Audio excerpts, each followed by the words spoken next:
कैसो भी मणि और लोहा का संग हो जाए तो लोहा को सोना बना देती है। इसी प्रकार भगवान का जो नाम है ना, एक मणि है, राम नाम मणि दीप धरो।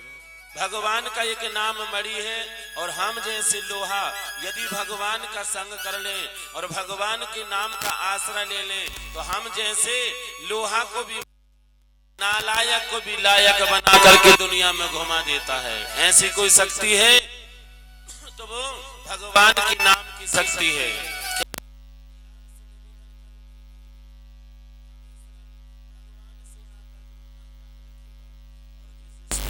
भगवान से नाता जोड़ा है उसका बेड़ा पार हो गया। यशोदा मैया ने नाता जोड़ी पुत्र भाव से, उसका बेड़ा पार हो गया।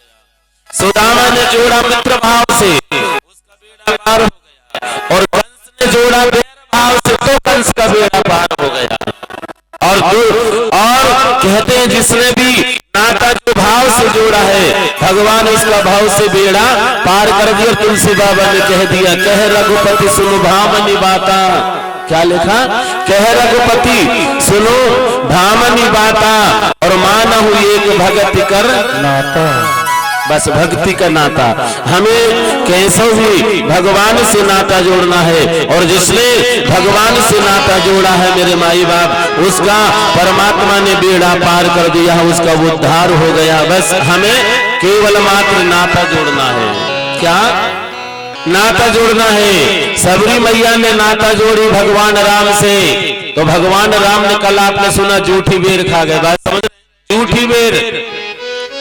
और सुलभा ने जोड़ी नाता भगवान कृष्ण से, तो भगवान ने केला नहीं, केला का छिलका खा गए साहब, केला नहीं केला का छिलका खा गए। बस हमें नाता जोड़ना है और जिसने भी नाता जोड़ा है उसका बेड़ा पार हो गया है। याद रखिए, क्यों?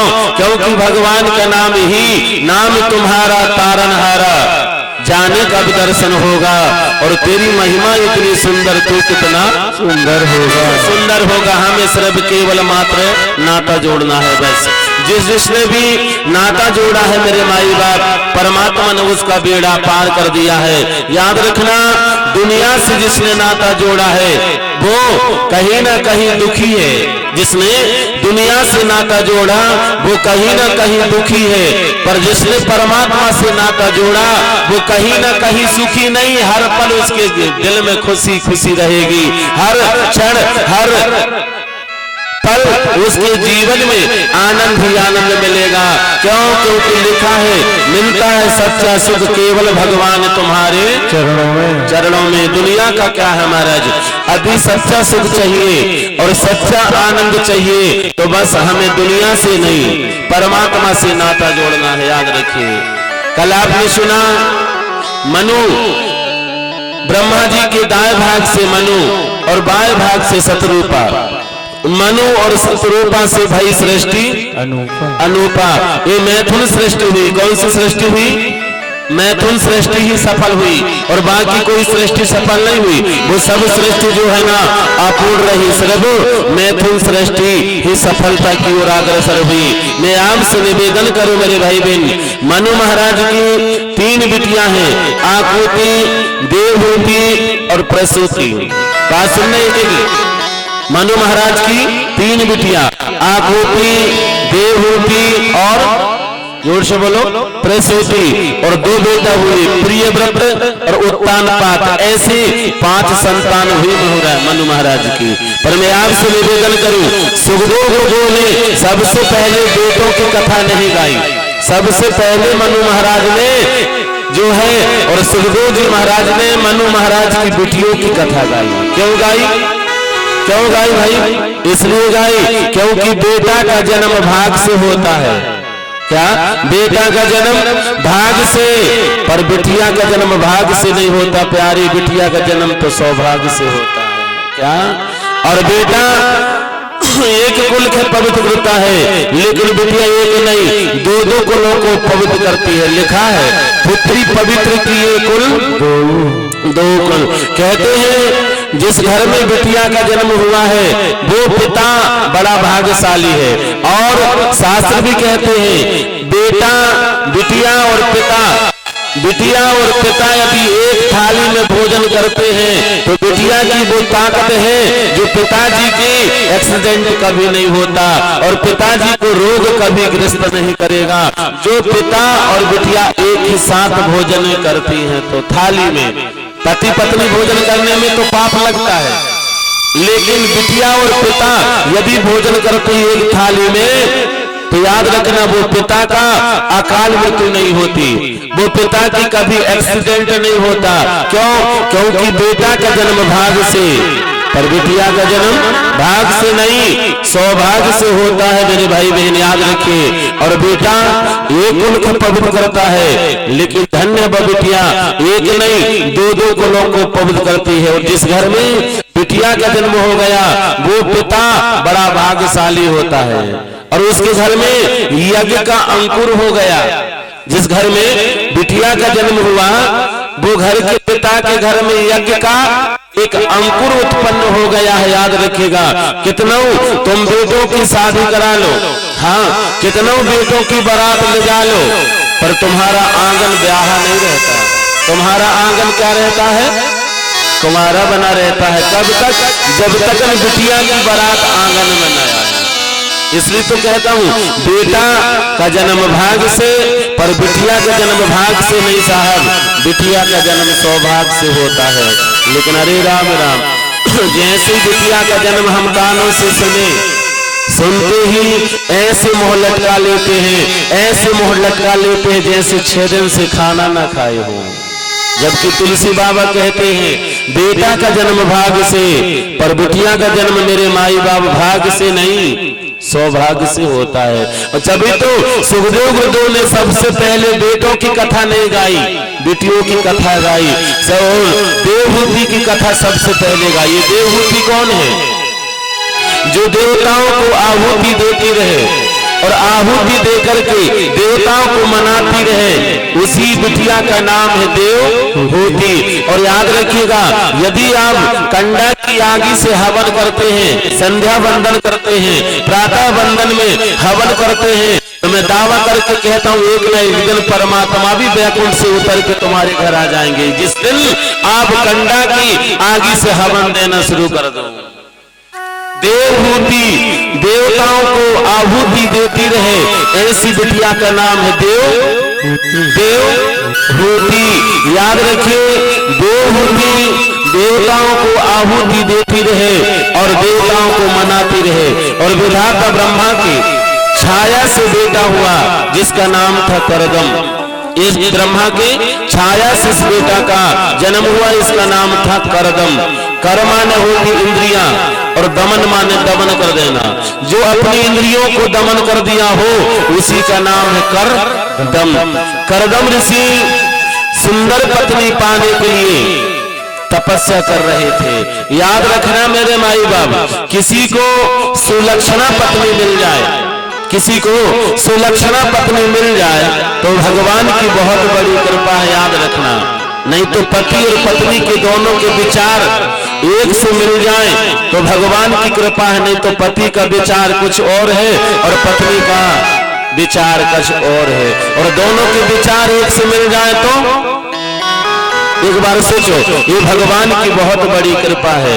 यहाँ सुखदेव गुरुदेव राजा परीक्षित से कहते हैं राजन, आज करदम ऋषि तपस्या कर रहे थे और ऐसी तपस्या कर रहे हैं कि भगवान नारायण के भी आंखों से आंसू टपक गए। और जहाँ आंसू भगवान नारायण के टपके थे वहां पर एक कुंड में पड़ गया। उस कुंड का नाम था नारायण कुंड। आ रही बात समझ में? वो कुंड का नाम क्या पड़ गया? नारायण कुंड पड़ गया। यहाँ सुखदेव गुरुदेव कहते हैं विधाता ब्रह्मा ने करदम ऋषि को आकाशवाणी करी, हे करदम चिंता मत करो, आज के 4थे दिन में तुम्हारे ससुर सुमाएंगे और तुम्हें कन्यादान करके चले जाएंगे। करदम ऋषि ने कहा आज के 4 दिन क्यों लटका दे पिताश्री? अरे चटमंगली पट ब्याह हो जाता है, पर ठीक है अब मैं 4 दिन तक देखता हूँ। और यहाँ मनु महाराज और अपनी धर्म पत्नी शतरूपा और बिटिया देवहूति को विमान में बिठाल करके जा रहे हैं कन्यादान करने के लिए। किसके यहाँ? करदम ऋषि के यहाँ। और जैसे ही करदम ऋषि ने देखा 3 मूर्तियां आ रही हैं तो 3 आसन दे दिया। अच्छा बताओ, अपने घर में जब 4 मेहमान आएंगे तो 4 कुर्सी लगाएंगे कि 2 कुर्सी लगा देंगे? 2 नहीं लगाएंगे ना, 4 ही लगाएंगे ना। ऐसे ही करदम ऋषि ने 4 आसन नहीं, कितना? मनु महाराज के लिए आसन दिया, शतरूपा के आसन दिया और देवहूति के लिए आसन दिया। पर कथा में ध्यान देना, एक आसन में मनु महाराज बैठ गए, एक आसन में शतरूपा बैठ गई, पर देवहूति नहीं बैठी। क्यों नहीं बैठी भाई? देवहूति इसलिए नहीं बैठी कि जो होने वाले मेरे पति हैं और पति के सन्मुख माँ और बाबूजी के साथ में मैं कैसे बैठूं? मेरे माई बाप, ये हमारे देश की पहले मर्यादा थी। हमारे देश में पहले मर्यादा थी कि माँ बाप के सामने या बाबूजी के सामने खुद के बेटा को गोदी में नहीं खिलाते थे। जो बुजुर्ग हैं उन्हें पता होगा, पिताजी के सामने खुद के बेटा को गोदी में नहीं खिलाते थे। बात करने की तो छोड़ो, गोदी में नहीं लेते थे बालक को, क्योंकि बाबूजी सामने बैठे। लेकिन अब तो दैया रे दैया, ससुराल गेंदा। याद रखिए, पहले की सभ्यता देखिए, एक आसन में बैठ गए मनु महाराज, एक आसन में बैठ गई शतरूपा, पर मेरे माई बाप देवहूति खड़ी रही।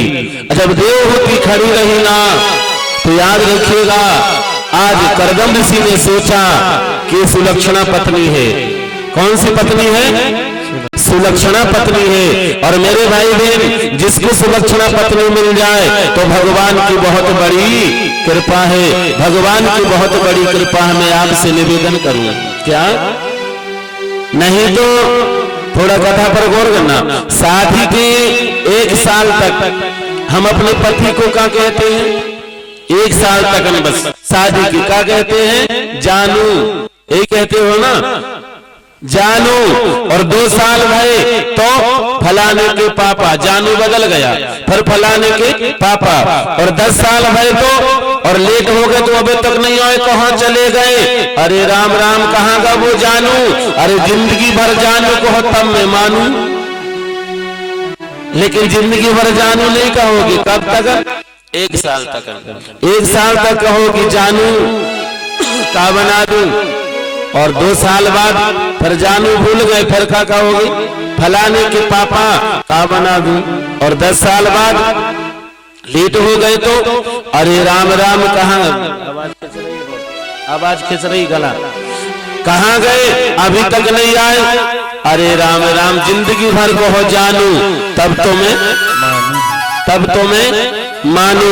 याद रखिए, किसी को सुलक्षणा पत्नी मिल जाए तो भगवान की बहुत बड़ी कृपा है। मेरे माई बाप दोनों की 1 से 4 मिल जाए तो हरि की बहुत बड़ी कृपा है। आज करदम ऋषि ने सोचा ये सुलक्षणा पत्नी है, और मनु महाराज ने कन्यादान किया, और मनु महाराज चले गए, और शतरूपा भी चली गई। और यहाँ हाथ की मेहंदी लगी है, हाथ में कंकन बंधा है। और करदम ऋषि ने 10,000 वर्ष की समाधि में लीन हो गए। कितने हजार की? जोर से बोलो, 10,000।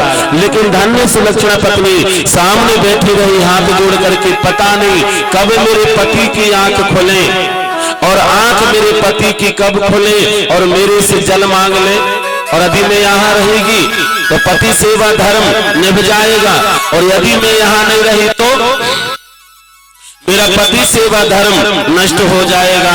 कितनी सुलक्षणा पत्नी, कितने 1000 वर्ष तक बैठी रही? जोर से बोलो, 10,000। और हम होते तो बाप रे, आपकी समस्या।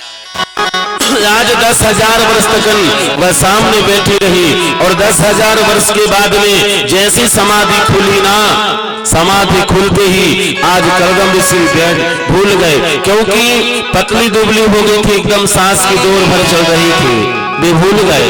और जब भूल गए तो कहने लगे, देवी तुम कौन हो? क्या कहने लगे? देवी तुम कौन हो? देवहूति की आंखों में आंसू आ गए मेरे माई बाप। देवहूति ने सोची, नाथ आप भूल गए अरे मैं तुम्हारी होने वाली धर्म पत्नी हूँ। कहा ओ जब से तुम बैठी रही? बोले हाँ महाराज, मैं बैठी रही, पति सेवा धर्म निभाती रही। कहा देवी अब तो चौथापन प्रारंभ हो गया है, अब तो बिहार नहीं हो सकता, लेकिन मेरे माई बाप मैं आपसे निवेदन करूं, तपस्या में अलग चीज भी लब्ध हो जाती है। आपको क्या चाहिए?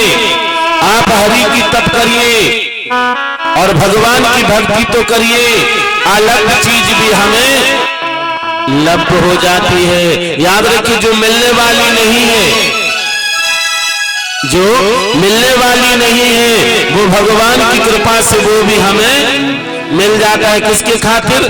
तपस्या के खातिर। आज करदम ऋषि और देवहूति जहां भगवान विष्णु की आंखों से आंसू टपके थे ना, वहां कुंड हुआ था, उस कुंड का नाम पड़ा था नारायण। वही कुंड में जैसे डुबकी लगाए ना, तो वह कुंड का प्रभाव देखिए, बहुत सी स्त्रियां निकली वो कुंड से देवहूति और करदम ऋषि की सेवा करने के लिए। और वही कुंड से मेरे माई बाप एक मानसिक विमान निकला। मानसिक विमान मीन्स जो मन से चलने वाला है। मन ने कहा चलो गायत्री मंदिर, तो वही जाएगा, राम मंदिर नहीं जाएगा, गायत्री मंदिर ही जाएगा, उसका नाम ही मानसिक विमान है। वही मानसिक विमान निकला और देवहूति और करदम ऋषि ने जैसी डुबकी लगाई वो कुंड में, तो दोनों जवान हो गए। पहले हो गए थे वृद्धावस्था के, लेकिन अब क्या हो गए?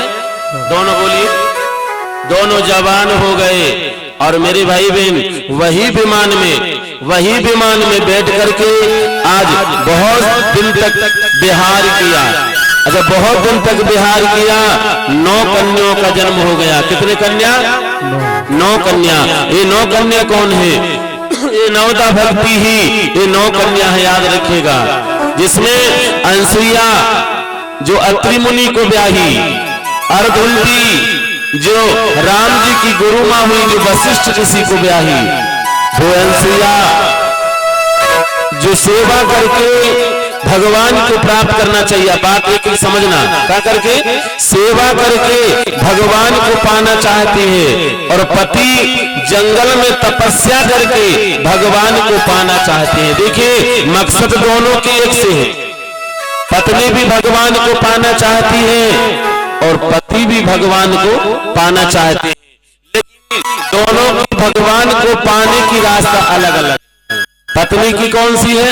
सेवा करके भगवान को पाना चाहती है, और पति तपस्या करके भगवान को पाना चाहते हैं। पर मैं आपसे निवेदन करूं मेरे भाई बहन, दुनिया में सबसे कठोर अधिक कोई धर्म है तो वो सेवा धर्म है। क्या?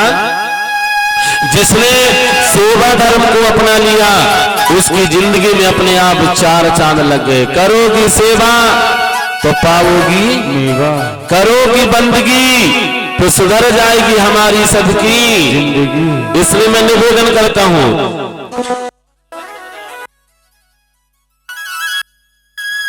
करोगी सेवा तो पाओगी मेवा, और करोगी बंदगी तो सुधर जाएगी हमारी आपकी जिंदगी। इसलिए मैं निवेदन करता हूं, बहुओं से करोगी सास ससुर की सेवा तो पाओगी मेवा। पर एक बहू ने कही महाराज वो मेवा तो 3 साल पुरानी बीमारी वो खा रहे। अरे वो खाने वालों मेवा नहीं, वो ऊपर मिलेगा। दुनिया में सबसे कठोर यदि कोई धर्म है मेरे माई बाप तो वो सेवा धर्म है। निवेदन, मंदिर बनवाना सरल है, हाँ, लेकिन मंदिर में झाड़ू लगाना उतना ही। वेद पढ़ना सरल है, पर किसी की वेदना पढ़ना उतना ही कठिन है। याद रखना, दुनिया में सबसे अधिक कठोर धर्म है मेरे माई बाप तो वो सेवा धर्म है। जिसने सेवा धर्म अपना लिया उसकी जिंदगी में अपने आप 4 चांद लग जाते हैं। करोगी सेवा तो पाओगी और करोगी बंदगी तो सुधर जाएगी हमारी आपकी सबकी जिंदगी। पर याद रखिए, बंदगी यदि आप दुनिया की करोगे, बंदगी यदि आप दुनिया की करोगे तो बनी हुई जिंदगी बिगड़ जाएगी। और बंदगी परमात्मा की करोगे तो बिगड़ी हुई जिंदगी सुधर जाएगी। गीता में भगवान ने अर्जुन से कहा, हे अर्जुन, मेहनत तेरी और रहमत मेरी, मेहनत तेरी है और रहमत मेरी है। मैं आपसे निवेदन, सेवा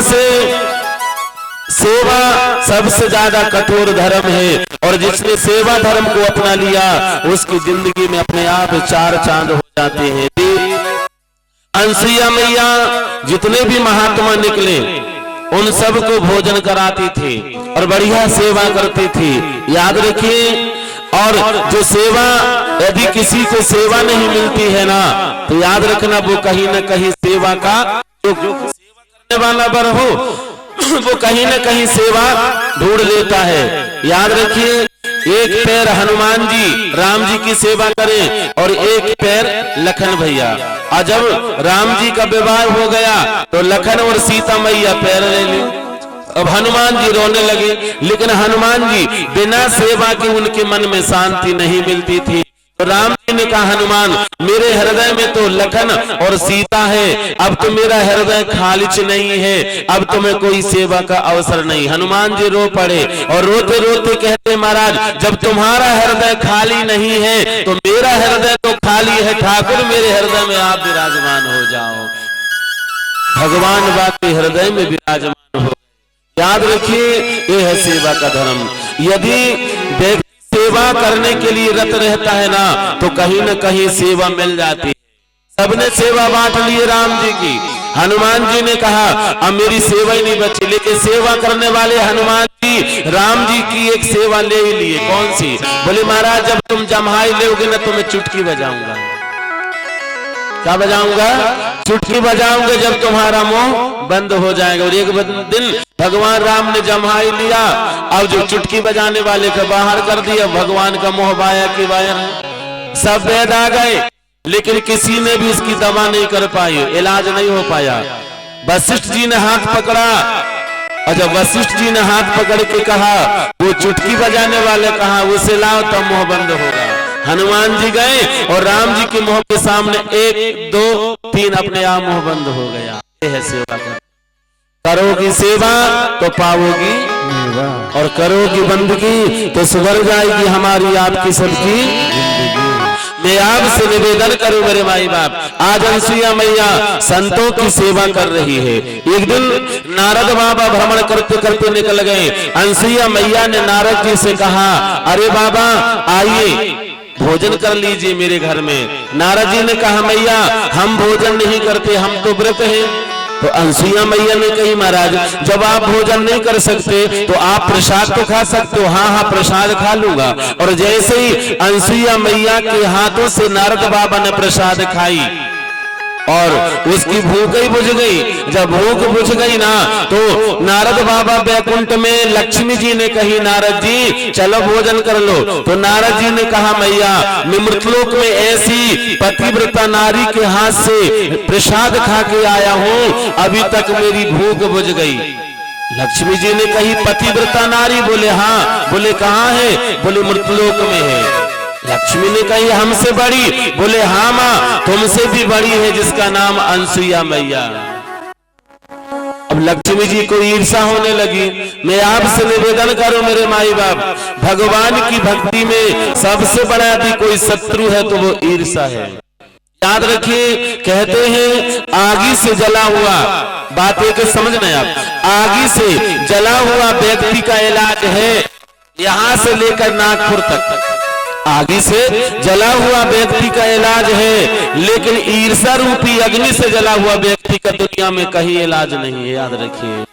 और आगी तो तन को जलाती है, आगी तो तन को जलाती है, लेकिन ईर्षा रूपी अग्नि तन को नहीं जलाती मेरे माई बाप। ईर्षा रूपी जो अग्नि है ना, वो तो मन को जला करके राख कर देती है। और भगवान की भक्ति में सबसे बड़ा ये शत्रु है, ईर्षा है। याद रखिए, वो रावण को तो राम जी ने मार दिया, वो रावण को राम जी ने मार दिया, वो कंस को कृष्ण ने मार दिया। मेरे माई बाप, वो रावण को तो राम जी ने मार दिया, लेकिन अब तो घर घर रावण बैठा, इतने राम कहां से? घर घर रावण बैठा है, इतने राम कहां से लाऊं? मैं आपसे निवेदन, ईर्षा, ये भगवान की भक्ति में सबसे बड़ा भी कोई शत्रु है मेरे माई बाप, तो वो ईर्षा है। आज लक्ष्मी जी को ईर्षा आ गया कि हमसे बड़ी मृत्युलोक में कोई है नहीं, हो नहीं सकती, ईर्ष्या आ गई। इसलिए तो मैं तुमसे कहता हूं, यदि आप फूल नहीं बन सकते, यदि आप फूल नहीं बन सकते तो कांटे बन करके मत चुभिएगा। यदि आप किसी का भला नहीं कर सकते तो बुरा भी करने का आपको अधिकार नहीं है। यदि आप किसी को जीवन दान नहीं दे सकते तो किसी भी जीव का जीवन लेने का भी तुम्हें अधिकार नहीं है। भला करोगे भला ही होगा और बुरा करोगे बुरा ही होगा। कोई देखे चाहे ना देखे, पर गायत्री माता तो देख रही होगी, हजार आंखों से वो देख रही है। मैं आपसे निवेदन, आज लक्ष्मी जी को ईर्षा हो गई कि हमसे बड़ी ये मृतलोक में कौन हो सकती है। आज लक्ष्मी जी ने भगवान को बुला ली और तीनों देवियां आ गई और एक दूसरे को जो है बताने लगी। ब्रह्माणी आ गई और पार्वती मैया आ गई और लक्ष्मी जी, ये तीनों एक साथ बैठी और एक दूसरे की निंदा करने लगी कि हमसे बड़ी हमसे हड़ी। बात सुनिए, ऐसे तो हमारी बहनों में भी होता है। यदि चार बहन बैठ जाएं और चारों का मुंह चलता है, सामने वालों पता ही नहीं कर पाते इसमें सुनने वाला कौन है। और जब पूरी निंदा हो जाती है और जब जाने के पहले क्या कहती है, चलो अपनो काम देखिए, वो ऊपर वालों सब देख रहा हो। वो तो पहले भी देख रहा हो, तो अरे वो तो पहले से भी देख रहा था, लेकिन जब उठने लगती है तब कहती है चल बहन अपनो काम देखिए, वो ऊपर वालों सब देख रहा है। ऊपर वाला तो वो पहले से भी देख रहा था। आज देखना, लक्ष्मी जी को बुला ली, ब्रह्माणी को बुला ली और पार्वती मैया आ गई। और पार्वती मैया को लक्ष्मी जी कहती हैं, देखिए अपने से बड़ी कोई मृत्युलोक में है, बोले अपन चलिए अपने पतियों को पहुंचाइए बाकी परीक्षा लेने के लिए। पार्वती ने कही वो कैसे? बोले ऐसे कहना, तीनों देवताओं को एक महात्मा का वेश धारण करके आज अनसुईया मैया सेवा कर रही है ना, कहे निर्वस्त्र होकर के भोजन कराएं, ऐसे कहिए। पार्वती ने भोले बाबा से कही, कहा बाबा तुम जाइए, मृतलोक में अनसुईया है और उससे कहना मैया हमें भोजन कराइए और हमें निर्वस्त्र होकर के भोजन कराना। भोले बाबा ने कहा तेरा दिमाग खराब है क्या? तेरा दिमाग खराब, मैं नहीं जाऊंगा। तो मैं आपसे निवेदन करूं मेरे भाई बहन, जंगल का राजा कौन है? जोर से बोलिए। और फिर घर का राजा कौन है? वो तो मुझे पता था लेकिन मैंने बोल दिया। आज जम से चिल्लाई, बोले जल्दी जाओ।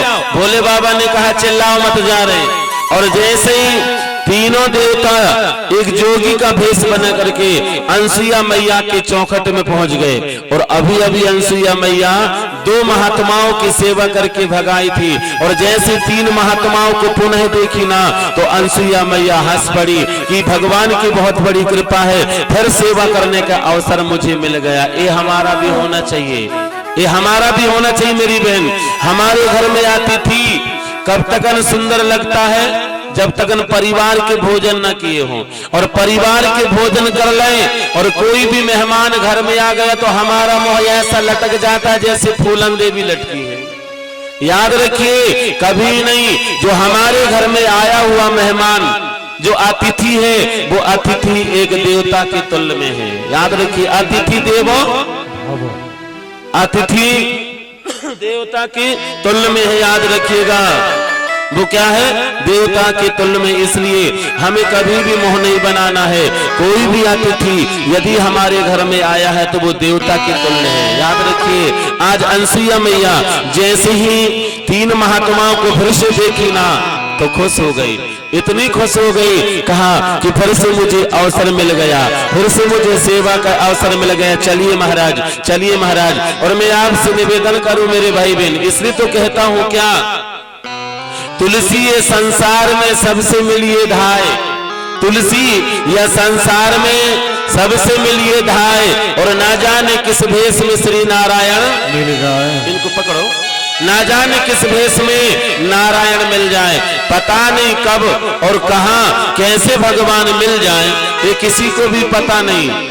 कहे पता, बताइए किसी को पता है? नहीं है ना। तुलसी ये संसार में सबसे मिलिए धाय और ना जाने किस भेष में श्री नारायण मिल जाए। पता नहीं कब और कहां कैसे भगवान मिल जाए। मेरे माई बाप ये किसी को भी पता नहीं है। पहले बड़े बड़े अक्षरों में घरों में लिखा रहता था, क्या बोले राम इतना दीजिए, कितने सुंदर शब्द दिल में बिठाने लायक है। क्या लिखा? बोले राम इतना दीजिए तामे कुटुंब समाए। क्या लिखा? बोले राम इतना दीजिए तामे कुटुंब समाए और मैं भी भूखा ना रहूं और घर से साधु भूखा ना जाए। इतने सुंदर शब्द हैं, लेकिन लोगों ने पलट दिया। क्या पलटा? बोले राम इतना दीजिए बैंक बैलेंस भर जाए और मेरी फैमिली सुखी रहे, साधु घर में आए, आके पड़ोसी घर जाए और वही भगवान होए तो। अरे ना जाने किस भेष में नारायण मिल जाए। इसलिए मेरे माई बाप पता नहीं कब और कहां कैसे भगवान मिल जाए, ये किसी को भी पता नहीं हुआ, याद रखिएगा। इसलिए कोई भी चीज काल के लिए मत छोड़िए, तत्काल करिए। काल करंता आज कर और आज करे सो अब, और पल में प्रलय होगी तो फिर बहोरी करेगा। लेकिन लोगों ने यह भी पलट दिया। बोले क्या बेटा? बोले आज करंता काल कर और काल करे सो परसों, और जल्दी जल्दी काय कर रहे, अभी तो जीने हैं। तीसरी लहर भी आ रही है, टेंशन न ले, कहाँ जीने हैं बरसों। अरे हर चीज की गारंटी है, मैंने कल बताया ना। आप फ्रिज लोगे उसकी भी गारंटी मिलेगी 1 साल 2 साल की। आप रेडियो लोगे उसकी भी गारंटी मिलेगी। आप टीवी लोगे उसकी भी गारंटी मिलेगी। जो भी आप खरीदो उसमें गारंटी है। लेकिन एक बार बताओ मेरे माई बाप का, इंसान की कोई गारंटी है? जोर से बोलिए ना, है कभी कोई गारंटी? नहीं है ना, कोई गारंटी नहीं। पानी के रा बुदबुदा यस मानुष की, पानी के बुलबुल के समान हमारी ओनी है। याद रखिए, पानी का बुलबुला कब फूट जाए। मैं आपसे निवेदन करूं, यहाँ सुखदेव गुरुदेव राजा परीक्षित से कहते, राजन ना जाने किस भेष में नारायण मिल जाए। आज देखना अंसुया मैया तीनों महात्माओं को चरण धोई है और चरण प्रक्षालन करके अपने चरणामृत को ली है और अपने तन को पवित्र करी है और घर में छिड़काव करी है और तीनों महात्माओं को आसन पर बिठा ली है और हाथ जोड़ करके कहती अंसुया कि महाराज क्या सेवा करूं आपकी। तीनों महात्माओं ने कहा मैया हमें तो भोजन करना है, पर उस भोजन में हमारी शर्त है। अंसुया मैया ने कही क्या शर्त है? बिना जो है कहते हमें भोजन हम तब करेंगे भैया आप निर्वस्त्र होकर के हमें भोजन कराओ। अंसुया मैया ने कही तुम्हारा दिमाग खराब है क्या? जो स्त्री पर पुरुष के सन्मुख यंग प्रतियंग का प्रदर्शन करते उसके 4 चीज समाप्त हो जाते हैं, यश बल बुद्धि वर आयु।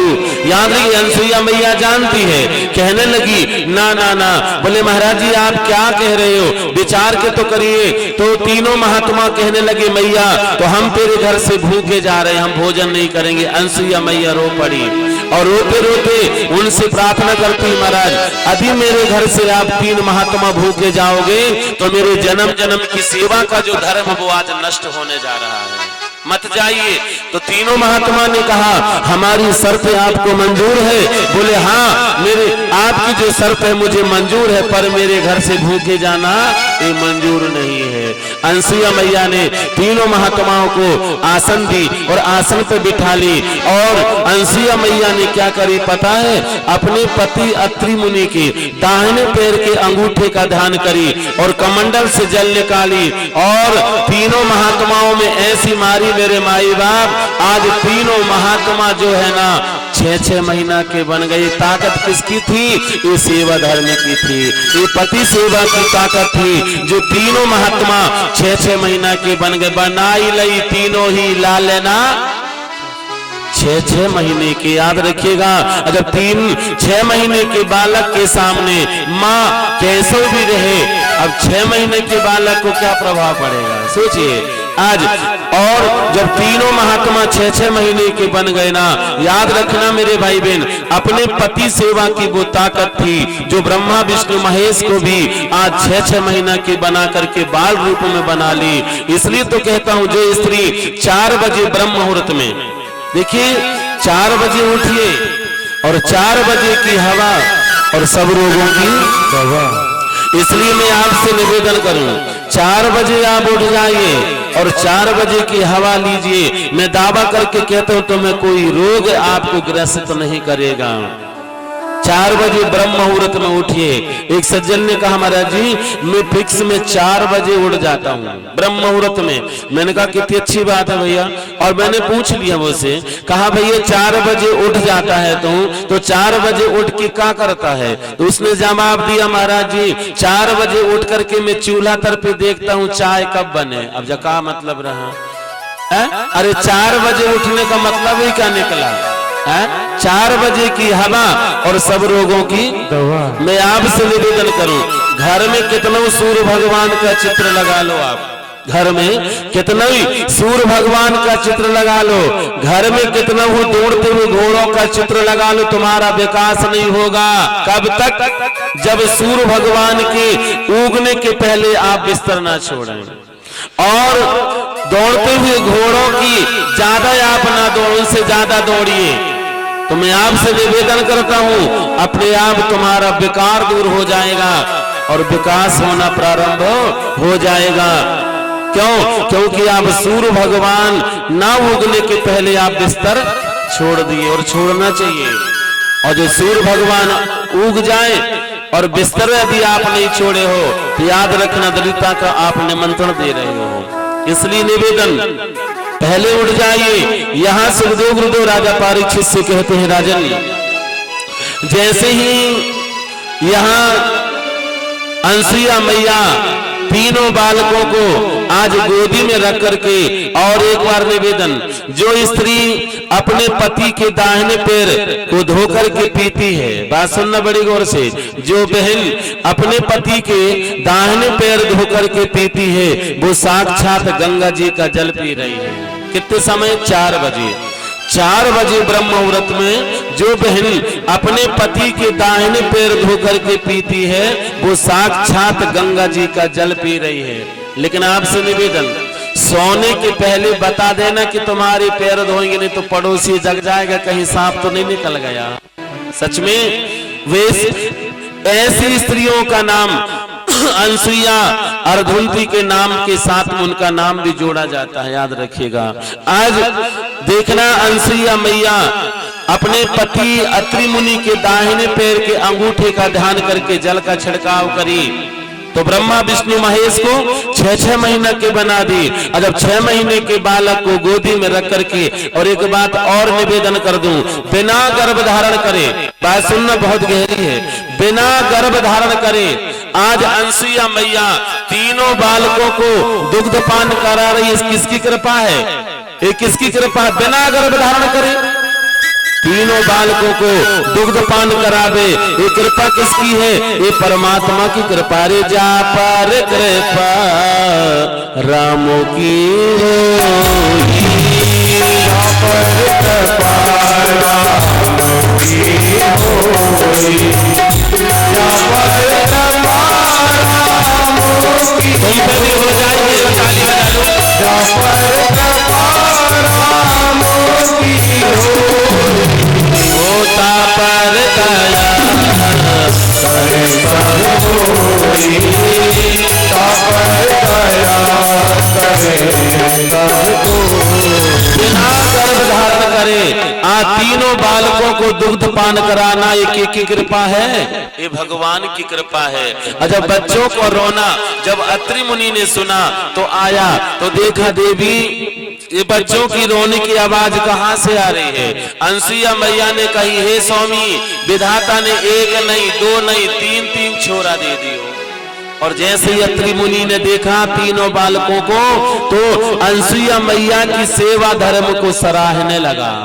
कहा, हे अंसुईया, सबसे बड़ा यदि कोई धर्म है तो वो सेवा धर्म है। मैं तपस्या करके भगवान को पाना चाहा, निष्फल हो गया। और तू सेवा करके आज एक नहीं, दो नहीं, तीन देवताओं को तूने बालक बना ली। हे अंसुया, सबसे बड़ा यदि कोई कठोर धर्म है तो वो सेवा धर्म है।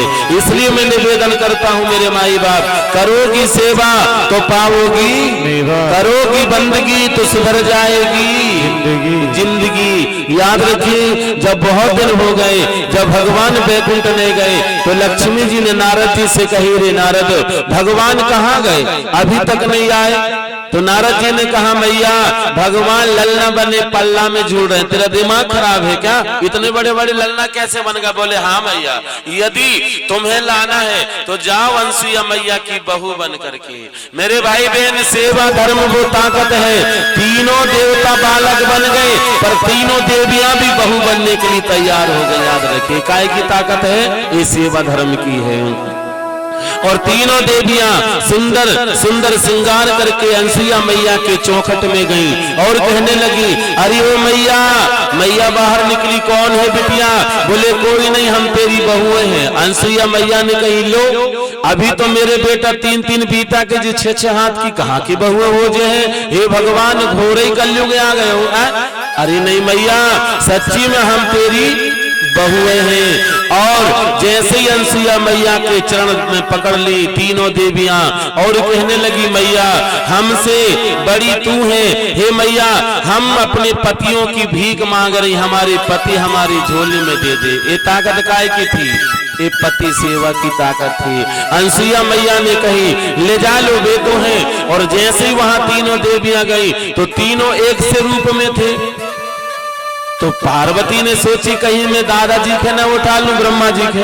फिर लौट के आई और फिर अंसुया मैया के पैरों में गिर गई और गिड़गिड़ाने लगी और कहने लगी, मैया क्षमा करना, हम अपने पतियों को नहीं पहचान पा रही। तुम नहीं कह देना, वो अंसुया कह रही थी, हम अपने पतियों को नहीं पहचानती है मैया, हमारे पति तो हमें लुटा दे। तो चट अंसुया मैया ने उठाई कमंडल से जल और अपने पति अत्रि मुनि के दाहिने पैर के अंगूठे का ध्यान करी और तीनों महात्मा लाला बने थे ना, तीनों पे जो छिड़काव करी तो तीनों महात्मा के रूप में पुनः आ गए। और अत्रि मुनि ने प्रणाम किया और तीनों देवताओं ने आशीर्वाद दिया कि हम तीनों का अंश बन के तुम्हारे यहाँ बालक होगा, जिसका नाम होगा दत्तात्रेय, जिसके 24 गुरु होंगे। मैं आगे कथा बताऊंगा, वो दत्तात्रेय होंगे। तीनों का अंश, ब्रह्मा विष्णु और महेश, तीनों का अंश बन के आएंगे, जिसका नाम होगा दत्तात्रेय, जिसके 24 गुरु होंगे, जो आगे कथा आपको श्रवण करने को मिलेगी। यहाँ सुखदेव गुरुदेव कहते हैं, जब 9 कन्याओं का जब विवाह 9 कन्याओं का जब जन्म हुआ ना, तो जो है करदम ऋषि तो जंगल जाने लगे थे। क्यों? क्योंकि 52 वर्ष में हमें वानप्रस्थ हो जाना चाहिए। राम बन गए सो राम बन गए, और बुद्ध बन गए सो बुद्ध बन गए। जो बन जाता है साहब वो बन जाता है, और जो भवन में रहता है तो वो अटक जाता है। जब अटक जाता है तो ऊपर जाके वो त्रिशंकु की तरह लटक जाता है। मैं आपको जंगल जाने के लिए नहीं कह रहा हूँ, ना बाबा ना, आप घर में बैठे भी आप वानप्रस्थ जीवन यापन कर सकते हो। ना जग छोड़ो ना हरि भूलो, क्या ना जग छोड़ो ना हरि भूलो, और कर्म करो जिंदगानी में, और दुनिया में ऐसे रहो जैसे कमल रहे पानी में। लेकिन अरे राम राम, ऊपर से पानी की बूंद भी आती है ना, कमल की पंखुड़िया में तो कमल की पंखुड़िया नीचे पंखुड़िया कर देता है, तो वो बूंद को भी अपने पास नहीं रखता। कौन? कमल। ऐसे कमल की तरह आप भी संसार में रहिए। संसार को दिल में मत बिठा लिए। यदि दिल में बिठाना है तो संसार को नहीं, संसार बनाने वाले परमात्मा को दिल में बिठा लो तो तुम्हारी जिंदगी संवर जाएगी। दीवार में चित्र लगाओ चाहे ना लगाओ कोई जरूरी नहीं, लेकिन अपने दिल में परमात्मा का चित्र लगा लो तो तुम्हारी जिंदगी संवर जाएगी। याद रखिए, बिगड़ी हुई जिंदगी भी अपने आप संवर जाएगी। सुखदेव गुरुदेव राजा परीक्षित से कहते हैं, राजन 52 वर्ष में हमें वानप्रस्थ हो जाना चाहिए। बस आशा ये कि राम से दूजी नाता तोड़ दे, दुनिया की नाता तोड़ दो और परमात्मा से नाता जोड़ लो। भगवान कहते हैं कैसो भी नाता जोड़ लो। रीज भजे सो खींच और खेत पड़े सो बीज, जैसे खेत में बीज कैसो भी पड़े, उल्टा सीधा तिरछा बाकी उग नहीं है। का देख देख के लगाते हो, जैसे आप ककड़ी लगाते हो, लौकी लगाते हो, देख देखे ऐसे गेहूं बोए हो का नहीं ना। खेत में तो कैसे भी फेंक दो, रीज भजे सो खींच और खेत पड़े सो बीज, उसको उग नहीं है। ऐसे भगवान कहते हैं कैसे भी मेरा नाम लो, भाव को भाव अलस अनेक हो और जपत नाम मंगल, कैसे भी आप मेरा नाम लीजिए तुम्हारा बेड़ा पार हो जाएगा। रीज भजे सो खींच और खेत पड़े सो। मैं आपसे निवेदन करूं मेरे भाई बहन, आज हमें वानप्रस्थ हो जाना चाहिए 52 वर्ष में। बस दुनिया से नाता तोड़ दो, बस आशा एक राम से दूजी नाता तोड़ दो, बस भगवान का भजन करना चाहिए बस। लेकिन अरे राम राम, जैसे ही हम 52 वर्ष के होते हैं और जैसे जैसे हमारे बाल सफेद होते हैं वैसे वैसे मन हमारो जवान होता है। याद रखिए आगे कथा आएगी। ध्रुव महाराज 5 वर्ष के थे, ध्रुव महाराज 5 वर्ष के थे और घर छोड़ दिए और जगत पिता की गोद में जाकर बैठ गए। 5 वर्ष के ध्रुव घर छोड़ दिए और सिर के हमारे पूरे बाल पक गए, फिर भी घूटा घाई घर के पकड़े। काय बेटा भैंसिया आ गई, हवा आ गई। याद रखिए 52 वर्ष में हमें वानप्रस्थ हो जाना चाहिए। और जैसे ही करदम ऋषि वानप्रस्थ होने लगे ना तो देवहूति पैर पकड़ ली, कहा नाथ कहाँ जा रहे हो और तुम्हें पता होना चाहिए बेटियों का विवाह के बाद में और विधाता ब्रह्मा ने अपने से कहा था कि अपने यहाँ कपिल का वो अवतार होगा, कपिल भगवान का। कहा हो तो रुक गए और समय आगे बढ़ा और समय बढ़ते ही आज देवहूति के उदर से कपिल का जन्म हुआ। 24 अवतारों में एक अवतार कपिल अवतार है। याद रहे बोले कपिल भगवान की जय। वही कपिल भगवान के सामने देवहूति ने हाथ जोड़ करके प्रश्न करी। ध्यान से कथा सुनना, क्या प्रश्न करी? बोले बेटा माया क्या है और माया से बचे तो कैसे बचे? क्या सुंदर बात पूछी। और धन्य है वो बेटा जो अपनी माँ को कितना सुंदर शिक्षा दे रहा, वही तो पुत्र है। याद रखिए वही पुत्र और वही माँ की कूख महान है, उसी माँ की कूख पवित्र है जिस कूख से ऐसे बेटा को जन्म दी जो अपने माँ को सतमार्ग की ओर ले जा रहा है। और ऐसे बेटों का इतिहास भी गान करती है, इतिहास भी उन बेटों का नाम लेती। सुन जननी सोई सुत बड़ भागी, क्या सुन जननी सोई सुत बड़ भागी और जो पितु मात बचन अनुरागी। आज माया के बारे में पूछे, माँ ने कहती है बेटा माया क्या है और माया से बचे तो कैसे बचे? कपिल भगवान ने कहा माँ माया से बचना बड़ा कठिन है। क्या माँ माने नहीं और माने जो है और दिखाई ना दे माँ उसी का नाम है माया। अरे सबको नाच, अरे सबको नाच नचा गई रे माया की चिरैया, रे माया की चिरैया बंदर का मुखड़ा बना गई रे माया की चिरैया, रे माया की चिरैया। ये माया नारद बाबा को भी बंदर का मुखड़ा बना दी थी। अच्छा हुआ कि नारद जी ने पानी में जाकर के मुंह देखा तब पता चला। इसलिए हे माँ ये सबको नाच नचा रही है माया।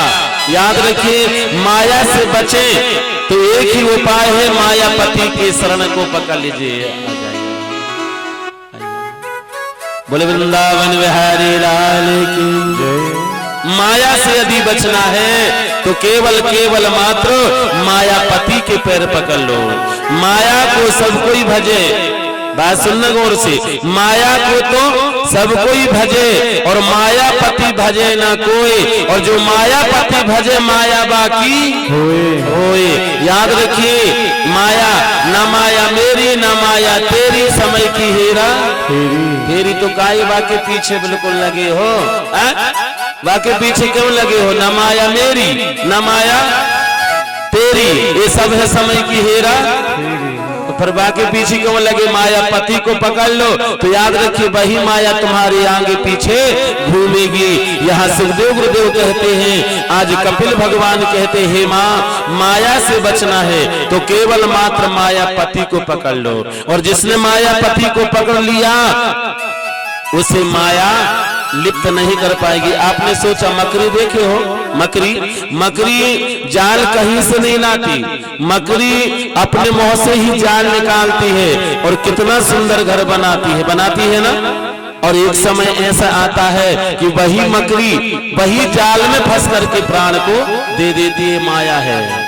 और समझाएं, सुराही जानते हो, जिसका पेट बड़ा और मुंह छोटा होता है ना, सुराही के भीतर चने के दाना थे। एक बंदर आया और लोभ में वो हाथ डाल लिया चने के दाना को, पकड़ा मुट्ठी में। अब मुट्ठी खोलत नहीं है उस सुराही से हाथ, अब मुट्ठी खोलत नहीं है उस सुराही से हाथ। इसी प्रकार ये संसार रूपी सुराही में ये पत्नी धन दौलत ये सब माया है, और इस माया को हमने मुट्ठी बांध लिया और मुट्ठी खोलत नहीं और संसार रूपी सुराही से हाथ।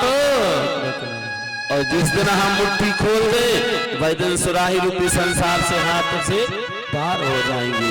आज देखना मकड़ी वही जाल में फंस करके अपने प्राणों को छोड़ देती है। इसलिए माँ माया से बचना है तो केवल मात्र माया पति की पैर पकड़ लो।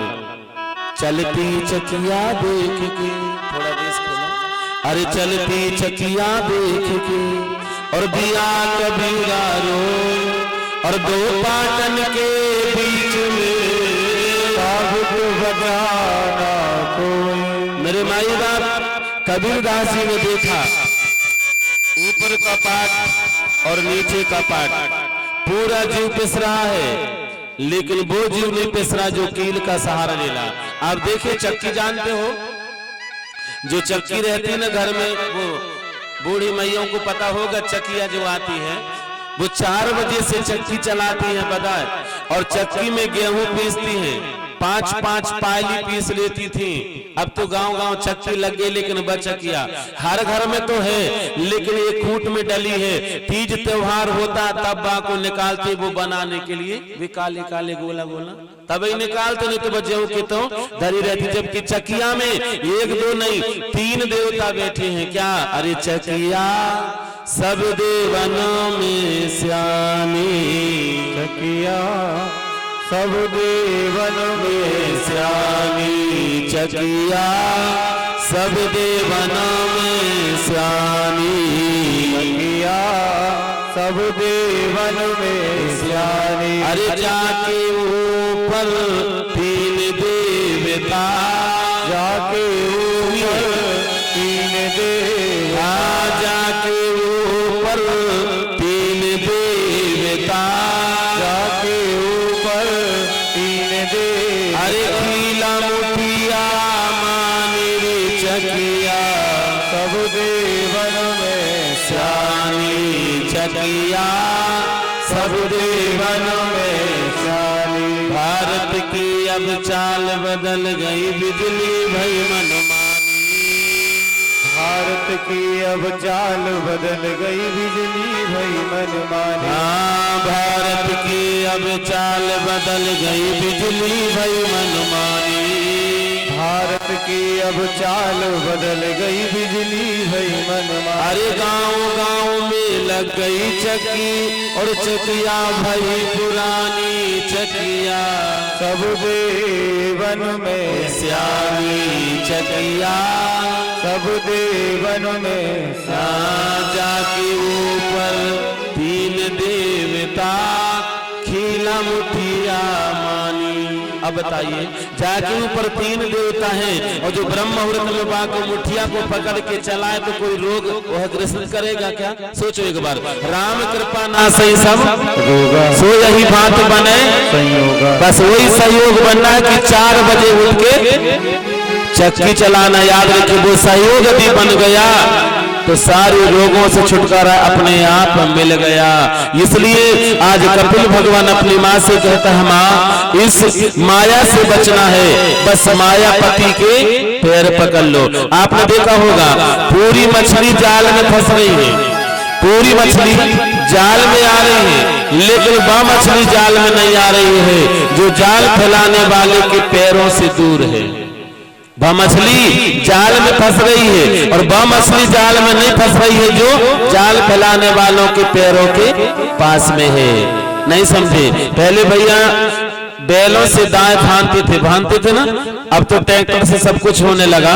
नहीं, पहले बैलों से दाएं भांते थे कोई भी धान इत्यादि को जो है ना झराने के लिए, तो पूरा पैर झर जाता था, लेकिन वो पैर नहीं बच जाता जो मेढ़ी का सहारा ले लिया था। पर वो लोहे की ऐसी रहती थी दुक्कन, वो क्या बोलते हैं, हाँ दुक्कन, उसी से पैरों के वो पैर को बैलों के पैरों की तरफी करते थे, तब वो झरता था। इसी प्रकार हे माँ चलती चक्कियां चलन दे, तू काहे खे रोए, और सदा लगे रहो मालिक से तो बाल न बाको, सदा परमात्मा के चरण समय को पकड़ लो। सारी गेहूं पिस रही है, लेकिन वो गेहूं बच जाती जो कील का सहारा ले लेती है। इसी प्रकार हे माँ माया से बचना है तो मायापति के शरण को पकड़ लो। और कपिल भगवान ने जीव माँ के गर्भ में कैसे आता है इसके बारे में अपने माँ को सुनाया, और अंतिम में कपिल भगवान ने अपनी माँ को सांख्य योग का ज्ञान सुनाया।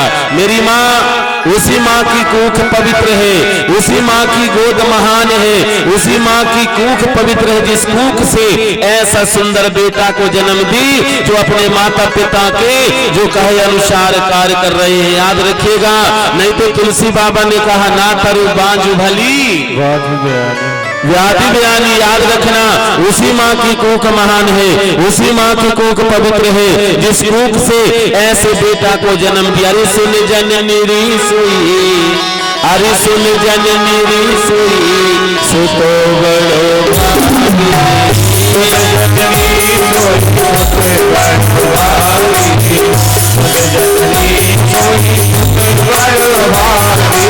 सब लोग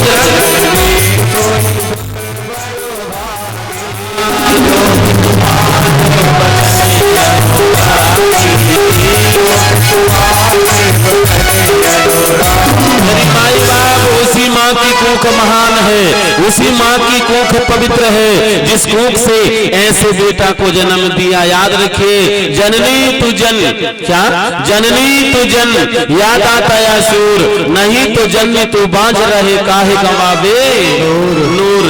याद रखिए, आज कपिल भगवान ने अपनी माँ को सांख्य योग का ज्ञान दिया, और आज देखना देवहूति बिंदु सिंधु सरोवर में जाकर के परिणित हो गई। इसी कड़ी पर श्री जी आकृति दक्ष प्रजापति को ब्याही जिसकी बिटिया सती थी। याद रखिए, दक्ष प्रजापति की 60 कन्या थी। थोड़ा कथा पर गौर करना, कितनी कन्या थी? 60। 27 कन्या दे दिया दक्ष जी ने चंद्रमा को।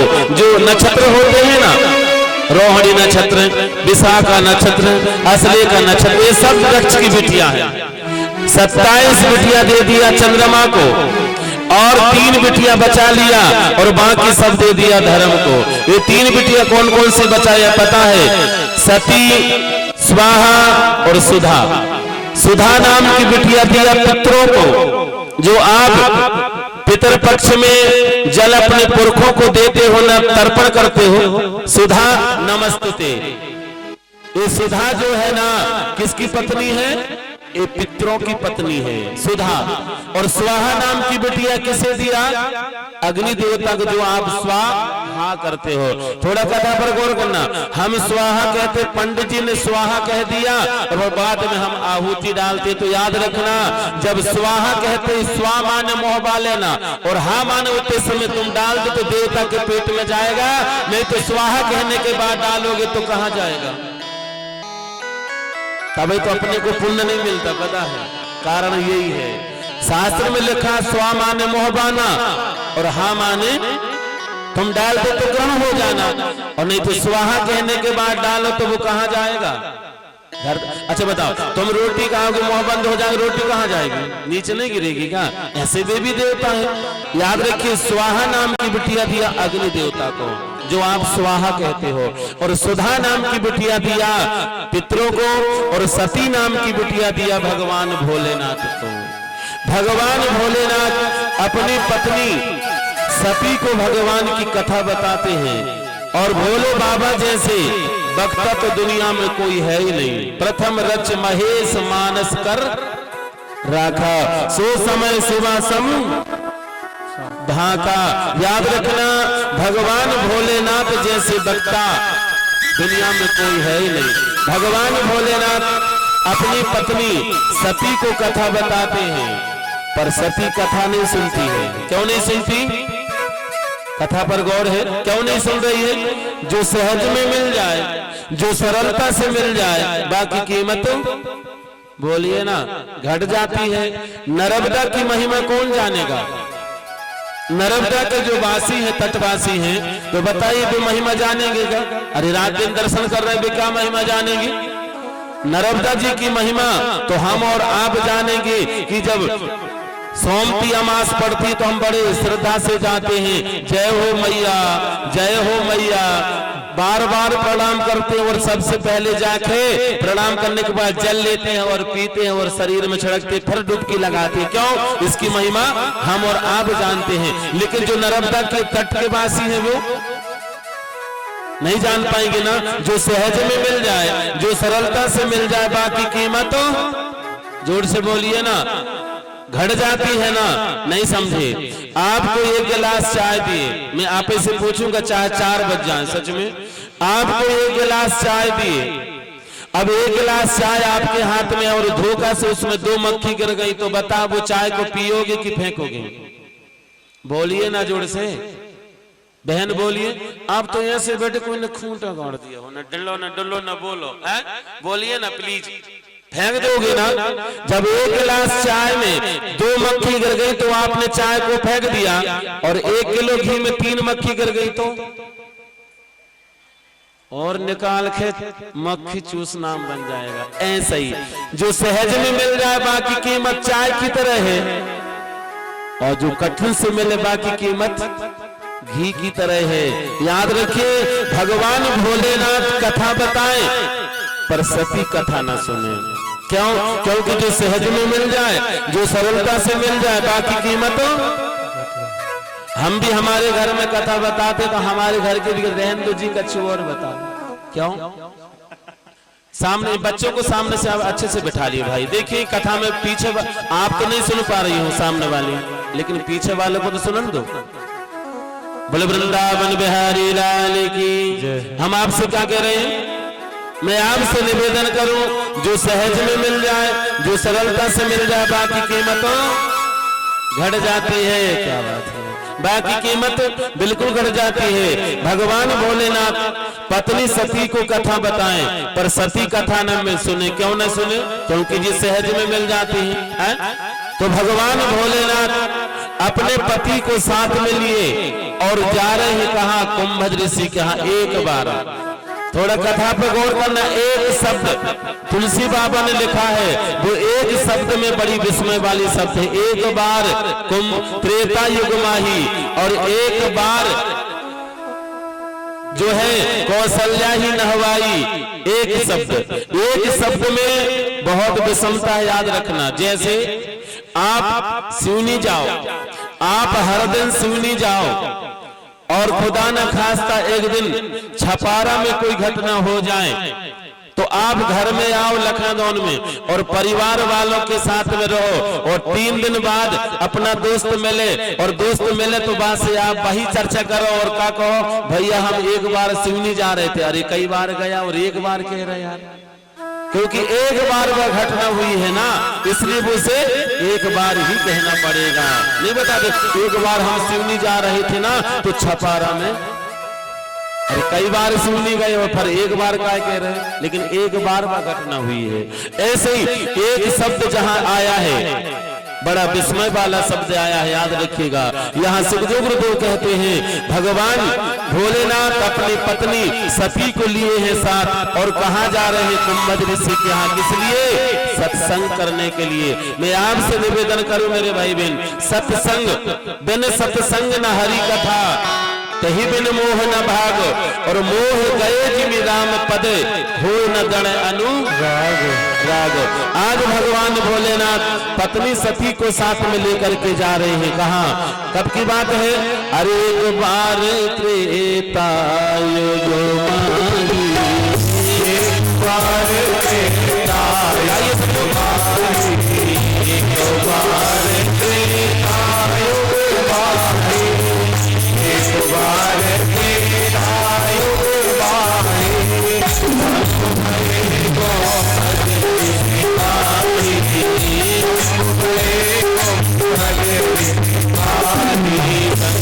सती जगरनी भवानी, सती जगरनी भवानी, सती जगरनी भवानी, गाइए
संग बेदा मांगी त्रिपुरारी, बेदा मांगी त्रिपुरारी, संग बेदा मांगी त्रिपुरारी, चले पवन संगतारे तुम्हारी, चले पवन संगतारे तुम्हारी। भगवान भोलेनाथ देखिए मेरे माई बाप, जब आप कथा के नाम से घर से निकलते हो ना, तो भगवान कहते हैं जैसे ही तुम घर से निकलते हो उतने समय मेरे बांके बिहारी तुम्हारे हृदय में बैठ जाता है। निकलते ही भगवान का कहना है क्या, तुम चलो एक पग, तुम चलो एक पग, मैं चलो पग 60।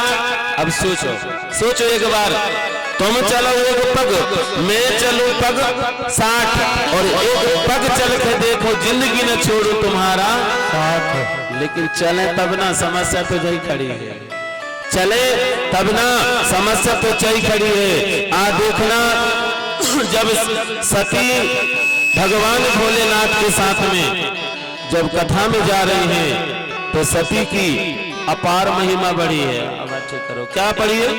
संग सती जगो जननी भवानी। जैसे आप घर से निकलते हो मेरे माई बाप, तुम्हारी महिमा बहुत बड़ी है, हो जाती है, पर कथा में आके कथा न सुनो तो वह महिमा पूरी मटिया में मैट हो जाती। इसलिए मैं निवेदन, कथा घर से जब आ रही हूँ कथा के नाम से, तो वही महिमा लेकर के लौट के जाओ घर, तो कथा कहना तुम्हारा मेरा सुलभ है, और कथा सुनना तुम्हारा भी सुलभ है। और नहीं तो मटिया बैठ करके जाओ तो तुमने अपने आप में समय बर्बाद कर दिया है। देखिए सती जब घर से निकली ना भोले बाबा के साथ में, तो क्या लिखा?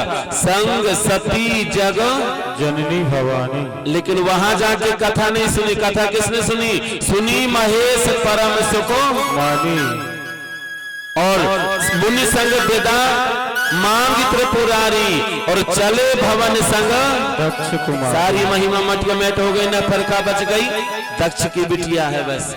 और मैं आपसे निवेदन, जो महिमा लेकर के आप घर से आए हो कथा सुनने के लिए, वही महिमा लेकर के आप दोगुनी जाओ, तो कथा कहना मेरा भी सफल है, और कथा सुनना तुम्हारा भी सफल है, याद रखिए। और जैसे ही भोले बाबा सती के साथ में जा रहे हैं, और जैसे कुंभज ऋषि, कुंभज कौन है? कुंभ मान होता घड़ा, जिसका जन्म घड़ा से हुआ हो उसी का नाम है कुंभज ऋषि, माने अगस्त मुनि। अगस्त का नाम ही कुंभज है वही अगस्त जो 3 आचमन में पूरे समुद्र को पी गया था, पर वापस किया।